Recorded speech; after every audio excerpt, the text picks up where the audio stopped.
এদিকে অপা করিস না, ডান দিক চলে যাবে ভাই।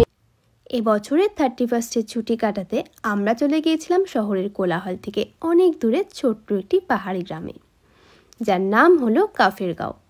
আর সেখানে আমরা স্টে করেছিলাম কাফের হোমস্টেতে। আর আমরা ছিলাম এই সুন্দর একটি ডুপ্লেক্স কটেজে, যেখানে আমাদের 4 জনের জন্য পার হেড রুম ট্যারিফ ছিল 1800 টাকা ইনক্লুডিং ফুড। এখানে কিন্তু তোমরা বেডে শুয়েই কাঞ্চনজঙ্ঘার ভিউ খুব সুন্দরভাবে উপভোগ করতে পারবে। সব মিলিয়ে জায়গাটা কিন্তু আমার ভালোই লেগেছে। কলকাতা থেকে 1-2 রাতের জন্য ছুটি কাটাতে তোমরা চলে আসতেই পারো এই কাফের হোমস্টেতে। অবশ্যই তোমরা এখানে এসে থাকলে কমেন্ট সেকশনে কিন্তু আমাকে জানাতে ভুলবে না যে তোমাদের জায়গাটা কেমন লেগেছে। সো আজকের মতো এটুকুই, বাই বাই। আবার দেখা হবে নেক্সট কোনো ব্লগে।